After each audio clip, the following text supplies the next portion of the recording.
আসসালামু আলাইকুম রহমতুল্লাহি ওবরাকাতুহু। ইয়া রব্বি লাকাল হামদু কামা ইয়ানবাগি লিজালালি ওয়াজহিকা ওয়া আযিমি সুলতানিক। আসসালাতু ওয়াসসালামু আলাইকা ইয়া সাইয়্যিদি ইয়া রাসূলুল্লাহ। নাহমাদুহু ওয়া নুসাল্লি আলা রাসূলিহিল কারীম, আম্মা বা'দ। আমাদের এই স্বাধীন সোনার প্রিয় মাতৃভূমি বাংলাদেশ এবং দেশের বাইরে বসে যেখান থেকে বিজয় টিভির মাহে রমাদানের অনন্য এই আয়োজন মেগা ডিজিটাল স্কেল প্রেজেন্টস বারাকাতুস সাহরি দেখছেন, সকলকে আন্তরিক প্রীতি মোবারকবাদ জানাচ্ছি। শুরু করছি আপনাদের এই প্রিয় অনুষ্ঠান। সম্মানিত দর্শক, রহমতের দশক পেরিয়ে মাগফিরাতের দশক শেষ করে আমরা নাজাতের দশকে এসেছি। 20টি মাহে রমাদানের রোজা আমাদের থেকে গত হয়েছে। আল্লাহ তাআলা আমাদের সিয়ামকে কবুল করুন, সেটাই আমাদের প্রার্থনা। সম্মানিত দর্শক, আজকে আমরা একটি গুরুত্বপূর্ণ বিষয় নিয়ে আলোচনা করব। সেই বিষয়টি হচ্ছে নাজাতের মাস রমাদান। কিভাবে আমরা মাহে রমাদানে নাজাত পাব, এই বিষয় নিয়ে আলোচনা করার জন্য বিজয় টিভি স্টুডিওতে একজন প্রখ্যাত আলেম দ্বীন উপস্থিত হয়েছেন। আসুন আমরা তাঁর সাথে পরিচিত হব। আমাদের মাঝে উপস্থিত রয়েছেন মুফতি মাওলানা শহীদুজ্জামান কাসেমি। আসসালামু আলাইকুম ওয়া রাহমাতুল্লাহি ওয়া বারাকাতুহু। ওয়ালাইকুম আসসালাম রহমতুল্লাহি ওয়া বারাকাতুহু। মোহতারাম, কেমন আছেন? জি আলহামদুলিল্লাহ, ভালো আছি। আপনি কেমন আছেন? জি আলহামদুলিল্লাহ, জাযাকুমুল্লাহ। আলহামদুলিল্লাহ। সম্মানিত দর্শক, নাজাত শব্দের অর্থ হচ্ছে মুক্তি। আল্লাহ সুবহানাহু ওয়া তাআলা কোরআনুল কারীমে ঘোষণা দিয়েছেন, ওয়া ইয নাজ্জাইনাকুম মিন আলি ফিরআউনা ইয়াসুমুনাকুম সুআল আযাব ইউযাব্বিহুনা আবনাকুম ওয়া ইস্তাহইয়ুনা নিসাআকুম। আল্লাহ তাআলা এই পৃথিবীতে হযরতে মূসা কলিমুল্লাহ আলাইহিস সালাতু ওয়াস সালামকে যখন পাঠিয়েছিলেন, একজন তখন ছিল বড় ক্ষমতার অধিকারী, তিনি ফেরাউন। ফেরাউন এটাই চাইতো তার সমকক্ষ কেউ যেন না হয়, হযরত মূসা আলাইহিস সালাম এবং তার জাতি থেকে কেউ যেন তার বিরোধী না হয়। তাই সে যখন কোনো পুত্র সন্তান জন্মগ্রহণ করত, সেই পুত্র সন্তানকে জবে করে ফেলত, কন্যা সন্তান হলে বাদী বানিয়ে দিত। আল্লাহ বলেন, এই আযাব থেকে আমি নাজাত দিয়েছি সে বনী ইসরাইল কওমকে। এবং রাসূলুল্লাহ সাল্লাল্লাহু আলাইহি ওয়াসাল্লাম তিনি মাহে রমাদানকে 3টি ভাগে বিভক্ত করেছেন। প্রথম দশক রহমত, দ্বিতীয় দশক মাগফিরাত, আর এই দশক আজকের থেকে শুরু হলো নাজাত। মুহতারাম মাওলানা শহীদুজ্জামান কাসেমি, নাজাতের মাস রমাদানে আমরা কিভাবে নাজাত পেতে পারি? আলহামদুলিল্লাহ ওয়াসসালাতু ওয়াসসালামু আলা মান লা নাবিয়্যা বা'দা, আম্মা বা'দ। মুহতারাম, অত্যন্ত গুরুত্বপূর্ণ একটা বিষয় হচ্ছে এই নাজাতের মাস মাহে রমাদান। নাজাত অর্থাৎ মুক্তি, এই নাজাত 2 ধরনের হতে পারে। এক হচ্ছে দুনিয়ার থেকে সমস্ত পাপাচার অনিষ্টতা থেকে মুক্তি লাভ করা, আর দ্বিতীয় নাজাত হচ্ছে আখিরাতের যে জাহান্নাম, সেই জাহান্নাম থেকে মুক্তি, অর্থাৎ মওত, কবর, হাসর, মিজান, ফুলসিরাত, সেটা থেকে মুক্তি লাভ করা। জি জি। এখন দুনিয়াবি যে মুক্তি, নাজাত, এটা আমাদের দুইটা বিষয় হচ্ছে ইম্পর্টেন্ট বিষয়। যে দুনিয়াবি সমস্ত খারাপি থেকে মুক্তি লাভ করা, যেমন আমাদের গীবত আছে, আমাদের পরনিন্দা আছে, পরশ্রী কাতর আছে, তারপরে বিভিন্নভাবে যত খারাপ বিষয়গুলো আছে, এগুলো থেকেও মুক্তি। এটাও আমাদের নাজাতের শিক্ষা। মাহে রমাদানের এই যে নাজাত, এর থেকে আমাদের মুক্তি, এর থেকে বেরিয়ে আসা, এটা আমাদের মুক্তি লাভ করা, এটাও আমাদের যেমন একটা ইম্পর্টেন্ট বিষয়। ঠিক তদ্রূপভাবে আমাদের আখিরাতেও আমাদের মুক্তি লাভ করা, কবর, হাসর, মিজান, পুলসিরাত থেকে আমাদেরকে মানে এই সমস্ত মুসিবত থেকে আমাদের মুক্তি লাভ করা, এই 2 বিষয় আমাদের লক্ষণীয়। বিখ্যাত সাহাবী হযরতে উকবা ইবনে আমির রাদিয়াল্লাহু তাআলা আনহু মুহাম্মদ আরবি সাল্লাল্লাহু আলাইহি ওয়াসাল্লামকে জিজ্ঞেস করেছিলেন যে, ইয়া রাসূলুল্লাহ, মুক্তি কি? তো মুহাম্মদ আরবি সাল্লাল্লাহু আলাইহি ওয়াসাল্লাম সাহাবীকে বললেন যে 3টা জিনিসের নাম হচ্ছে মুক্তি। যে 1 নম্বর হচ্ছে জবানের হেফাজত করা, দ্বিতীয়ত হচ্ছে যে নিজের ঘরে থাকার চেষ্টা করা, প্রয়োজন ছাড়া বাইরে অনর্থক দোকানে, তারপরে বিভিন্ন ক্লাবে আড্ডা না দেওয়া, যত নীরবে থাকা যায়, যে মান সমাতা নাজা, যে চুপ থাকবে সে নাজাত পাবে। এখানে বিশ্বনবী যে যত চুপ থাকা যাবে, যত নীরব থাকা যাবে, যত একাকিত্ব থাকা যাবে, ততই আমরা আল্লাহর নৈকট্য অর্জন করতে পারবো। 1 নম্বর ছিল জবানের হেফাজত, দ্বিতীয়ত হচ্ছে যত নীরবে বাসার মধ্যে থাকা যায়, প্রয়োজন ব্যতীত এখান সেখানে আড্ডা না দেওয়া, আর তৃতীয় নাম্বার হচ্ছে যখন কোনো অন্যায় অপরাধ হয়ে যাবে সাথে সাথে কান্না করে আল্লাহর কাছে তওবা করা। এই তিনটা জিনিসের সমন্বয় বিশ্বনবী বলেন যে এই নাজাত হচ্ছে এই তিন জিনিসের সমন্বয়। বিধায় আমাদের নাজাত এটা অত্যন্ত গুরুত্বপূর্ণ বিষয়, চাই দুনিয়াবি খারাপি থেকে নাজাত আর চাই উখরাবি মানে বালা থেকে নাজাত। তো এই জন্য তো সমস্ত নবীরা আল্লাহ তাআলার পক্ষ থেকে প্রেরিত, ওনাদের একটাই বাক্য ছিল, এটা নাজাতের বাক্য, নাজাতের লা ইলাহা ইল্লাল্লাহ তুফলিহুন, তোমরা লা ইলাহা ইল্লাল্লাহ বলা সফল কাম হবে। সাথে সাথে তাওহীদের সাথে রেসালাতের সেই স্লোগান লা ইলাহা ইল্লাল্লাহ মুহাম্মাদুর রাসূলুল্লাহ। জি, অনেক সুন্দর বলেছেন মুহতারাম। আমরা জানি যে আল্লাহ রাসূল সাল্লাল্লাহু আলাইহি ওয়াসাল্লাম এখানে নাজাত বলতে, মাহে রমাদানের নাজাত বলতে তিনি উল্লেখ করেছেন আইতকুম মিনান নার, জাহান্নামের আগুন থেকে মুক্তি। তো এই জাহান্নামের আগুন থেকে মুক্তির একটি উপায় তিনি বলেছেন কিন্তু একজন রোজাদারকে ইফতার করানো। একজন রোজাদারকে যদি কেউ ইফতার করায় তাহলে আল্লাহ সুবহানাহু ওয়া তাআলা তাকে হাসরের দিন হাউজে কাউসারের পানি পান করাবেন এবং তাকে জাহান্নামের আগুন থেকে মুক্তি দান করবেন। এই রোজাদারকে ইফতার করানো কিভাবে আমরা সেটা করাতে পারি? ইফতারের যে বিষয়টা সেটা আমাদের যতটুকু সামর্থ্য আছে সেই সামর্থ্য অনুযায়ী আমরা ইফতারি মেহমানদারি করি। আল্লাহ যতটুকু তৌফিক তৌফিক দিয়েছেন, কারোর অনেক বেশি মেহমানদারি করার তৌফিক দিয়েছেন, আর কারোর একটু পানিও দিয়ে মেহমানদারি করানোরও তৌফিক দিয়েছেন। তা আমাদের যার যতটুকু তৌফিক দিয়েছেন অতটুকু অনুযায়ী আমরা মেহমানদারি করাতে পারি, ইফতার করাতে পারি। এবং সাথে সাথে আমরা বিভিন্নভাবে ফকির মিসকিন তাদেরকেও আমরা দান সৎকার করতে পারি।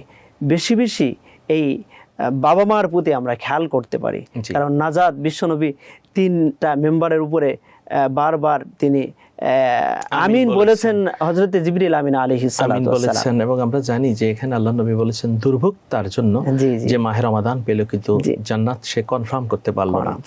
জি, আপনি অনেক সুন্দর কথা বলেছেন। তাহলে মাহে রমাদানে আমি যদি একজনকে আমি ইফতার করাই, ধরুন আমি আপনাকে ইফতার করালাম, আপনি যে রোজাটি রেখেছেন সেই রোজার সওয়াব আমি পাবো, আপনার রোজার থেকেও সওয়াব কম করা হবে না, বরং সেই সওয়াবটা আমার আমলনামায় যোগ হবে। সাহাবী বললেন, ইয়া রাসূলুল্লাহ, আমাদের তো ইফতার করানোর সামর্থ্য নেই। তখন আল্লাহ নবী বললেন, তোমরা এক ঢোক পানি দিয়ে যদি তোমরা ইফতার করাও অথবা এক গ্লাস দুধ দিয়ে যদি তোমরা ইফতার করাও তাহলে তোমরা সেই সওয়াব, সেই প্রতিদান তোমরা পাবে। জি মুহতারাম, বর্তমানে সাহারি আমরা গরিব দুঃখীকে খাওয়াতে পারি, সেটা কিভাবে? সাহারি অত্যন্ত শ্রেষ্ঠ নিয়ামত আমাদের এই উম্মতে মুসলিমার জন্য, কারণ পূর্বেকার উম্মতদের এই সাহারির বিধানটা ছিল না। তো আমাদের এই সাহারিটা আমাদের জন্য সুন্নত করে দিয়েছেন। সাহারি অত্যন্ত বরকতময় খাবার, এবং আল্লাহ রাসূল সাল্লাল্লাহু আলাইহি ওয়াসাল্লাম বলেছেন এই যে বরকতময় খাবার সম্পর্কে, ফাসতুম মা বাইনা সিয়ামিনা ওয়া সিয়ামি আহলিল কিতাবি উকলাতুস সাহার, অর্থাৎ আহলি কিতাবরা তারা যখন রোজা রাখতেন তারা সাহারি খেতেন না, আর আমরা যারা মুমিন মুসলমান আমরা সাহারি খাই। এই খাবারটাই হচ্ছে মূলত বরকতের যে বিষয়টা, সাহারের যে বিষয়টা।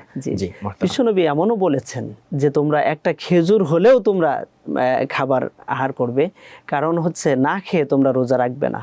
আমরা এই সাহারির ইতিহাস তো আমরা জানি যে এক সাহাবী তিনি সারাদিন কাজ করেছেন, কাজ করার পরে তৎকালীন সময়ের বিধান ছিল যে ঘুমানোর পরেই রোজা শুরু হয়ে যাবে, ঘুমানোর শুরুর সাথে সাথে রোজা শুরু হয়ে যাবে, তারপরে আর কোনো আহার চলবে না।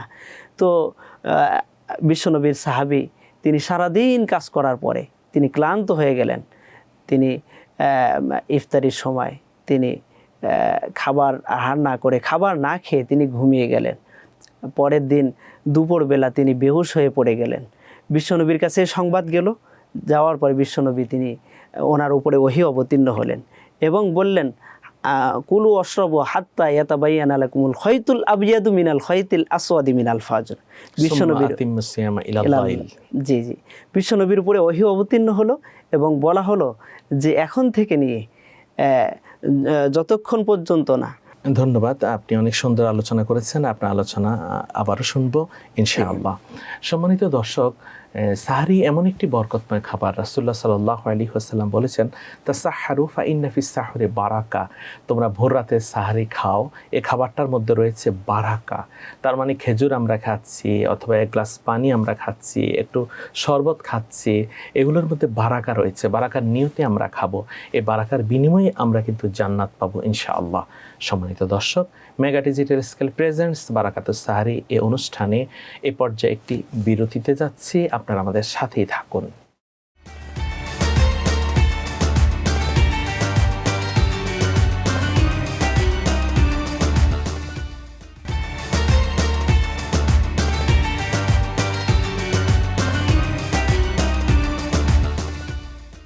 আলহামদুলিল্লাহ, সম্মানিত দর্শক শ্রোতা, মেগা ডিজিটাল স্কেল প্রেজেন্টস বারাকাতুস সাহারি বিরতির পর আমরা আবার ফিরে আসলাম আজকের আয়োজনে। আমরা আলোচনা করছি নাজাতের মাস রমজান সম্পর্কে। আমাদের মাঝে স্টুডিওতে রয়েছেন মোহতারাম মাওলানা শহীদুজ্জামান কাসেমি, আপনাকে আবারও স্বাগত জানাচ্ছি।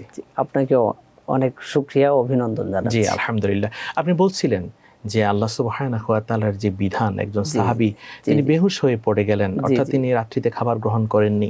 আল্লাহ তখন উম্মতে মুহাম্মদের জন্য এই সাহারির বিধান তিনি দিয়েছেন এবং আল্লাহ তাআলা বলেছেন যে কখন থেকে আমাদেরকে খেতে হবে, কখন খাবার বর্জন করতে হবে। নাজাত পাওয়ার জন্য এই মাহে রমাদানে আমাদেরকে তো এখন বেজোর রাতে ইবাদত করতে হবে। আজকের রাতও কিন্তু একটা বেজোর রাত ছিল। জি মুহতারাম, বেজোর রাতের ইবাদত সম্পর্কে আপনি বলুন।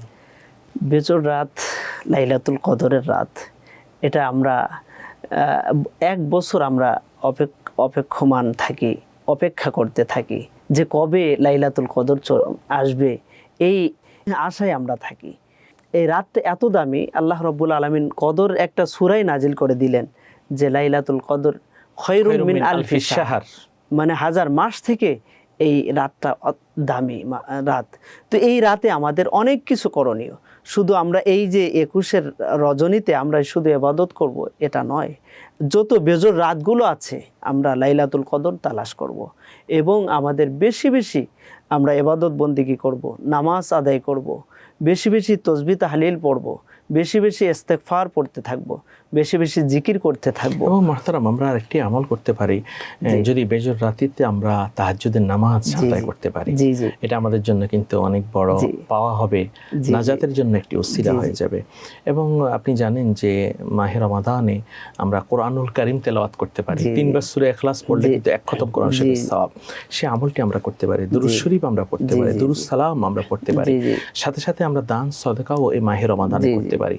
এবং আপনি জানেন যে লাইলাতুল কদর পাওয়ার জন্য একটি দোয়া আছে, সেই বিশেষ দোয়াটি আল্লাহ নবী মা আয়েশা সিদ্দিকাকে শিক্ষা দিয়েছেন। সেই দোয়াটি কি?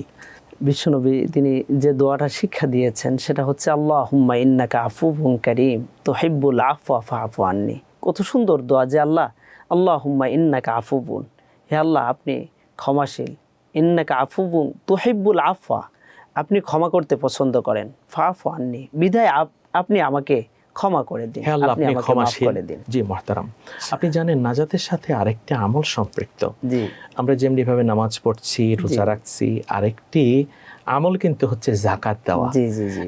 মাহে রমাদানে যাকাত দিলে কতটুকুন লাভ আর না দিলে কতটুকুন ক্ষতি? আল্লাহ তাআলা সুস্পষ্টভাবে বলে দিয়েছেন, ওয়াল্লাযীনা ইয়াকনিজুনা আয-যাহাবা ওয়াল ফিদ্দাতা ওয়া লা ইউনফিকুনাহা ফি সাবিলিল্লাহ ফাবাশশিরহুম বিআযাবিন আলীম। আল্লাহ মানে শাস্তির সুসংবাদ দিচ্ছেন, অর্থাৎ এখানে সুসংবাদ বলতে তো ভালো জিনিসের সুসংবাদ হয়, তোমার খবর আছে, খবর আছে, এজন্য আল্লাহ এটাকে এভাবে বলেছেন। তো যারা যাকাত দেয় না, স্বর্ণরূপা পুঞ্জীভূত করে রাখে, এই স্বর্ণরূপা তাদেরকেই কিয়ামতের ময়দানে তাদেরকে শাস্তির কারণ হবে। বিধায় এই সুবর্ণ সুযোগ হচ্ছে মাহে রমাদানের, আমরা যদি যাকাত দিতে পারি তাহলে আমাদের এমনি তো সওয়াব, এমনিতেও একই হলো 10, কিন্তু মাহে রমাদান হচ্ছে 70 থেকে 700। এবং হযরত আলী রাদিয়াল্লাহু তাআলা আনহু ওনার আমল থেকে এই মাহে রমাদানে যাকাত দেওয়ার প্রচলনটা এই জন্য করা হয়েছে, মাহে রমাদানে যাকাত দিলে 70 গুণ বেশি সওয়াব আমরা পাবো। এবং আল্লাহ কোরআনুল কারীমে যে আমাদেরকে যে কথাটি বলেছেন, হুঁশিয়ার করেছেন যে ফাবাশশিরহুম বিআযাবিন আলীম, জাহান্নামের খবর দাও, জাহান্নামের খবরটা দাও, খুশখবর তো জাহান্নামের না, এটা তো জাহান্নামের খুশখবর না হইতো এটা বলার দরকার ছিল, জাহান্নামের জন্য কষ্টের খবর তোমরা দাও। অর্থাৎ ধন সম্পদ, টাকা পয়সা, স্বর্ণ গয়নাকে সেদিন একেবারে জ্বালিয়ে পুড়িয়ে ছারকার করে দিয়ে গলায় দেওয়া হবে, কাঁধে দেওয়া হবে, বুকে দেওয়া হবে, এবং সেই ধন সম্পদ সাপ হয়ে যাবে, টাক পড়া সাপ। সে বলবে আনা কানজুক আনা মালুক, আমি তোমার সেই ধন, আমি তোমার সেই সম্পদ, যে ধন সম্পদ তুমি দাওনি। তাহলে এই যাকাতটা আমাদেরকে দিতে হবে নাজাত পাওয়ার জন্য। যাকাতটা আমরা কাদেরকে দিব মুহতারাম? আল্লাহ রাব্বুল আলামিন সূরা তাওবার 60 নম্বর আয়াতে এখানে 8টা খাতের কথা বলেছেন, যে এই 8টা খাতে যাকাত প্রদান করা যাবে। অর্থাৎ ইন্নামাস সাদাকাতু লিল ফুকারা ওয়াল মাসাকিন, এক নম্বর হচ্ছে ফকির, দ্বিতীয় হচ্ছে মিসকিন, তিন নম্বর হচ্ছে যাকাত আদায় নিয়োজিত কর্মচারী, চতুর্থ হচ্ছে কৃতদাস। এটা ইসলামের আগে ছিল, এখন নাই। ওয়াল মুআল্লাফাতু কুলুবুহুম, নও-মুসলিম, ইসলামের প্রতি আকৃষ্ট ঋণগ্রস্ত মানুষ, তিনিও কিন্তু যাকাত নিতে পারবেন। জিহাদ ফি সাবিলিল্লাহ, আল্লাহর পথে যে আছেন সেও যাকাত নিতে পারবেন, যে মুসাফির সেও যাকাত নিতে পারবে। তাহলে মুহতারাম, ঋণগ্রস্ত লোক তিনি যদি ধনীও হন, তিনি কিন্তু যাকাত নিতে পারবেন, এটা ইসলাম বলে। আমাদের মধ্যে যারা ঋণগ্রস্ত রয়েছে, আমাদের আত্মীয় স্বজন, আমরা তো তাদেরকে যাকাত দিতে পারি। জি, অবশ্যই আমরা যাকাত দিতে পারি। কারণ ঋণগ্রস্ত অনেক ধনাঢ্য ব্যক্তি ছিলেন, কিন্তু এখন নেই, এখন ঋণগ্রস্ত হয়ে গেছে। অনেক সম্পদ ছিল, কিন্তু এখন সম্পদের তুলনায় ঋণের বোঝাটা একটু বেশি হয়ে গেছে। সেক্ষেত্রে কোরআনের এটা সুস্পষ্ট নির্দেশনা এসেছে যে তাদেরকে যাকাত প্রদান করা যেতে পারে। মুহতারাম, সাথে সাথে আমরা ফকির মিসকিনকে আমরা দান সদকা করব, যাকাত দিব। এবং আমাদের যে সমস্ত মাদ্রাসাগুলোতে যাকাতের খাত রয়েছে, যেখানে এতিম ছেলে মেয়ে রয়েছে, সেখানেও তো আমরা যাকাত দিতে পারি। হ্যাঁ, এক্ষেত্রে আমাদের একটা লক্ষণীয় বিষয় হচ্ছে যে আমরা কোনো মাদ্রাসাকে যাকাত দিই না, কোনো মসজিদকে যাকাত, এটা যাকাত কবুল হবে না। তবে মাদ্রাসাতে যাকাত দিই এই জন্য যে এখানে এতিম আছে, মিসকিন আছে, এবং সেখানে যাকাতের একটি খাত রয়েছে, খাত আছে, যেখানে গরিব অসহায় তাদের লেখাপড়ার জন্য, বই কেনার জন্য, থাকার জন্য, খাওয়ার জন্য, সেই খাতেই সেটা ব্যবহার হয়।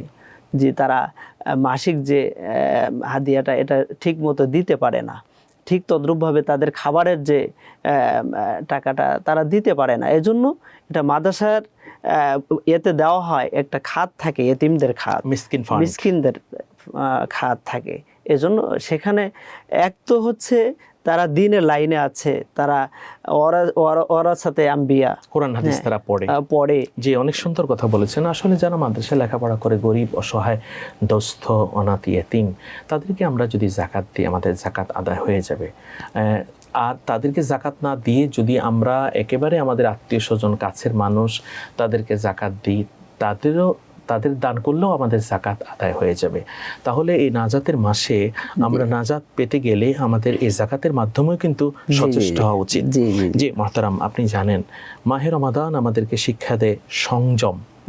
অর্থাৎ আমাদেরকে গুনাহ থেকে বাঁচার জন্য বলে। এবং আল্লাহ নবী বলেছেন যে রমজানে রোজা রাখলো কিন্তু মিথ্যা কথা পরিত্যাগ করতে পারলো না, তার রোজা রাখার কোনো দাম নেই। এই সংযমটাকে আমরা রমজান এবং রমজানের বাইরে কিভাবে ধরে রাখতে পারি? সংযম বিভিন্ন ধরনের হতে পারে। যেমন আমার একটা খারাপ কথা বলতে মনে চাচ্ছে, কিন্তু আমি সাথে সাথে এটা আমি আল্লাহকে স্মরণ করি এবং বলি যে আমি তো রোজাদার, আমাকে এই অশ্লীল কথা থেকে আমার বিরত থাকতে হবে। ঠিক তদ্রূপভাবে আমি একজনকে আঘাত করছি, সাথে সাথে আমার এই এটা স্মরণ করতে হবে যে আমার আল্লাহ আমাকে দেখছে, আমি তো রোজাদার, কেন আমি এই খারাপ কাজটা করছি। এবং কেউ যদি রোজা অবস্থায় কাউকে আঘাত করে, সে বলবে যে ইন্নী ইবনুন সাইমুন, ভাই আমি রোজাদার, তুমি আমাকে আঘাত করো না। অর্থাৎ রোজা অবস্থায় এমন ভাবে থাকতে হবে যে আমি মুখকে সংযত রাখবো, কোনো অন্যায় কথা আমি মুখ দিয়ে বলবো না, আমার চোখকে সংযত রাখবো, খারাপ কিছু দেখবো না, কানকে সংযত রাখবো, খারাপ কিছু কান দিয়ে শুনবো না, হাতকে সংযত রাখবো, খারাপ কোনো কিছু হাত দিয়ে করবো না। অনেক সময় দেখা যায় যে রোজা অবস্থায় একটা সাইন দিয়ে দিয়েছে, কোটি টাকা 50 লক্ষ টাকা সে চুরি করে ফেলতেছে। এই যে পুকুর চুরি, খারাপ কোনো কিছু পা দিয়ে আমি করব না, সেটা সংযম। এই সংযমটা আমাকে ধরে রাখতে হবে একমাত্র আল্লাহর ভয় এবং সকল পাপাচার কামাচার থেকে মুক্ত থেকে আমাদেরকে কিন্তু এই আমলটা করতে হবে। এবং যারা সংযম করে তাদেরকে কিন্তু আল্লাহ অনেক ভালোবাসেন এবং রমজানের বাইরেও আমরা এই সংযমের শিক্ষাটা ধারণ করব। আপনি কি বলেন? জি অবশ্যই। আল্লাহ রাব্বুল আলামিন বলেন, ইন্নামা ইউয়াফফাস সাবিরুনা আজরাহুম বিগাইরি হিসাব। যারা সংযম করবে, ধৈর্য ধারণ করবে, তাদের আল্লাহ অগণিত বেহিসাব আল্লাহ প্রতিদান দান করবেন। বিধায় মাহে রমাদানের শিক্ষাই হচ্ছে সংযম অর্জন করা। কারণ আমরা যদি এই মাহে রমাদান থেকে আমরা শিক্ষা না নিতে পারি, তাহলে সারা বছর আমরা যদি অশ্লীলতায় আমাদের জীবনটা চলে যায়, তাহলে এই মাহে রমাদান আমাদের কোনো শিক্ষাই দিতে পারলো না। জি আলহামদুলিল্লাহ, আপনি অনেক সুন্দর আলোচনা করেছেন। বিজিটিভির পক্ষ থেকে আপনাকে অনেক অনেক মোবারকবাদ। আপনাকেও অনেক অনেক মোবারকবাদ। জি আলহামদুলিল্লাহ। সম্মানিত দর্শক, দেখতে দেখতে আজকের আয়োজনের আমরা একেবারে শেষ পর্যায়ে চলে এসেছি। নাজাত পেতে গেলে আমাদের সকলকে আল্লাহর ভয় অন্তরে রাখতে হবে। আসুন আল্লাহকে ভয় করি। আর অল্প কিছু দিন আছে, নেক আমলে আমরা লিপ্ত থাকি, কোরআন তেলাওয়াত, তাসবিহ, তাহলিল, জিকির, ফিকিরে আমরা আমাদের জীবনকে অতিবাহিত করি। আল্লাহ সুবহানাহু ওয়া তাআলা অবশ্যই আমাদেরকে নাজাত দান করবেন। বেজর রাত্রিতে ইবাদত করব, আল্লাহর কাছে দোয়া করি আল্লাহ যেন আমাদেরকে লাইলাতুল কদর দান করেন, সবাই যেন লাইলাতুল কদর পেয়ে যান। সম্মানিত দর্শক, মেগা ডিজিটাল স্কেল প্রেজেন্টস বারাকাতুস সাহারি দেখতে দেখতে আজকের আয়োজনের শেষ পর্যায়ে চলে এসেছি। দেখা হবে আগামীকাল নতুন একটি বিষয় নিয়ে, নতুন একজন অতিথির সাথে। সকলে সুস্থ সুন্দর থাকুন। আল্লাহ হাফেজ। আসসালামু আলাইকুম ওয়া রাহমাতুল্লাহি ওয়া বারাকাতুহু।